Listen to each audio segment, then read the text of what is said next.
झटपट असं शेवाळ्याचं उपीट। तर चला बघूया कसं बनवलंय। मी मनीषा किचन मध्ये तुमचं खूप खूप स्वागत आहे। आज आपण शेवाळ्याचा नाश्ता बनवणार आहोत। तर मी पाकिटातले शेवाळे घेतले ते बघा।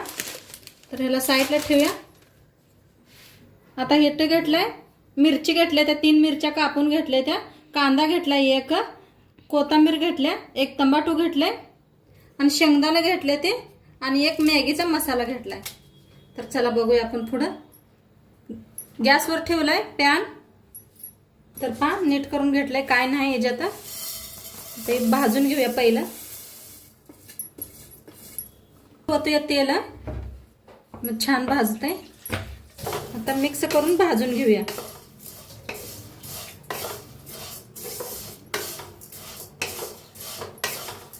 बघा 1 मिनिट बरच हलवून घेतले, छान भाजले। काढून घेऊया एका प्लेटात। आता तीच कढाई ठेवल्या, त्याच्यात ओतूया तेल।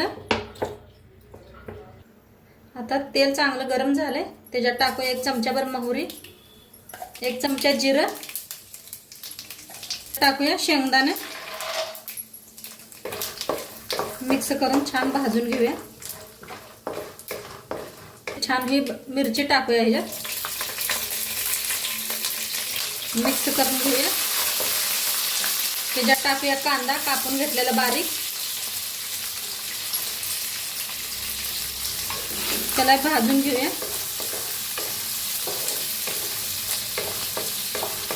आता आपली हिरवी मिरची छान भाजल्या, त्याच्यात टाकूया टमाटर बारीक कापून घेतलेलं। तर छान असं भाजून घेऊया। आता बघा छान भाजले आपलं टमाटो बी। त्याच्यात टाकूया आपण हळद, 1 चमचाभर हळद, मिक्स करून भाजून घेऊया। त्याच्यात ओतूया गरम पाणी ठेवलं होतं बघा।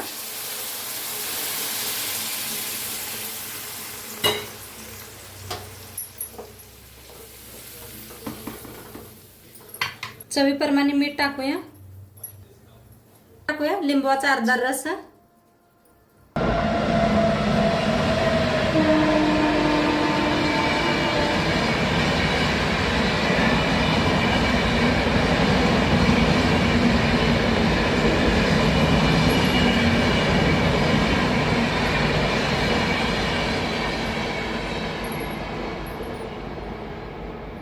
थोडीशी खायची साखर, थोडीशी वरनं कोथिंबीर, टाकूया मॅगी मसाला।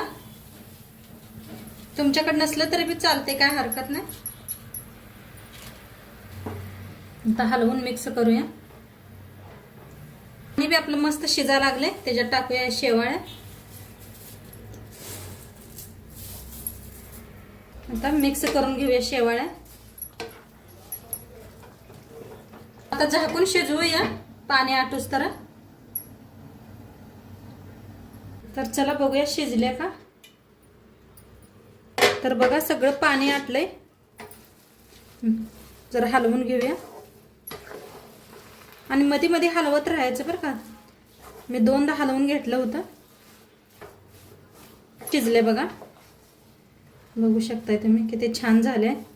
एकदम जवळनं दाखवलाय, कलर बी किती मस्त आलाय बघा, बघू शकताय तुम्ही। आता सर्व करूया बंद।